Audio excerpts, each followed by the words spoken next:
Thank you, Chairman. Your Excellency, the President of the Republic of Kenya, Dr. William Samoei Ruto, Your Excellency, the Deputy President, Honorable Rigathi Gachagua, Prime Cabinet Secretary, Honorable Musalia Mudavadi, Attorney General, Honorable Justin Muturi, fellow Cabinet Secretaries present, Chairman and Commissioners of the Public Service Commission, Principal Secretaries present, distinguished guests, ladies and gentlemen, our cohorts, hamjambo. Hamjambo tena. Your Excellency, your presence here today demonstrates your commitment to improve public service as one of the pillars for catalyzing the development of this country. This commitment is in line with the Kenya Kwanza Manifesto that, among other things, seeks to build a highly skilled, agile, and responsive public sector workforce with appropriate roles for civil servants and other service providers. To develop strategic foresight mechanism to anticipate and addressing changing workforce requirements. To ensure long-term institutional knowledge capacity amidst the retirement wave and design new human capital system consistent with merit system principles, including modernizing policies and practices for recruitment, retention, training, and development. Your Excellency, the 2010 Constitution provides for a public service that is responsive, prompt, effective, impartial, and one that provides equitable services to the citizens.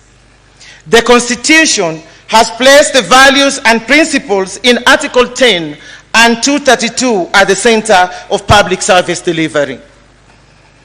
These values begin at the individual officer level as they step up to the institutional level.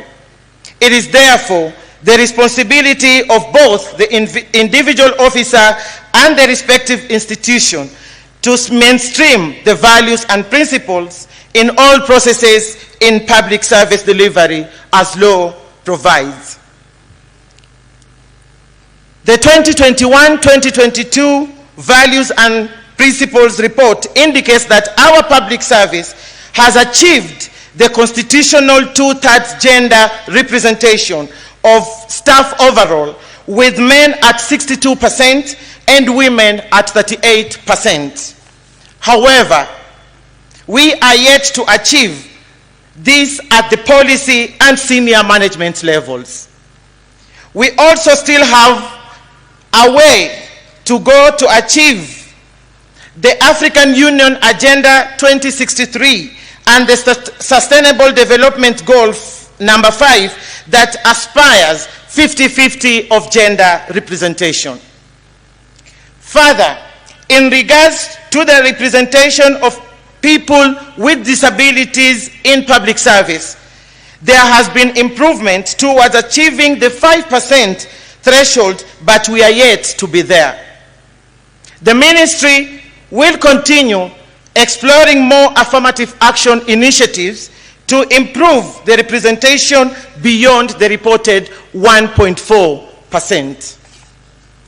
Your Excellency, the target group in Public Service Internship Program and the Public Service Emerging Leaders Fellowship Program represent the very segment of the population that the Kenya Kwanza government seeks to empower through the bottom-up economic transformation model.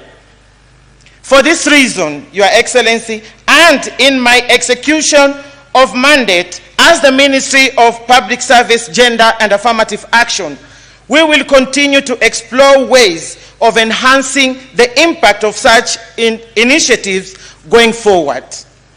As a way of increasing youth presentation in public service relative to their population the Ministry of Public Service will continue working with the Public Service Commission to review policies and practices for diverse and inclusion, human resource development, and succession management. Similarly, we are working closely with the Commission and other actors to enhance efficiency and effectiveness in the public service through Huduma Kenya program, as well as putting in place policies, including but not limited to the internship and volunteerism policy and guidelines, the dignity at workplace policy, and the competence framework for public service, among others.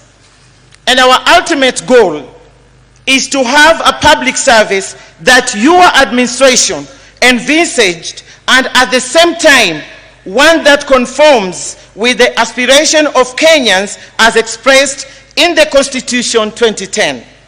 Indeed, your directives that 5,000 government services be made accessible to citizens online by mid this year is consistent with the service delivery efficiency and effectiveness goals.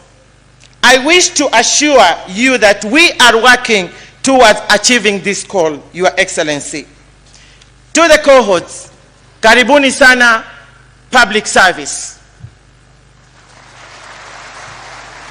Wahenga walisema kijana ni mzee anayekuwa, na unapokuwa hauhesabiwi kwa urefu ama kwa umri, wala hauhesabiwi kwa kutupa mawe na kuharibu mali za watu. Utahesabiwa na ni kipi ulichokigusa katika maisha ya mwingine. Your Excellency, with these few remarks and with your permission, allow me to invite the Prime Cabinet Secretary to make his remarks. Asanteni sana.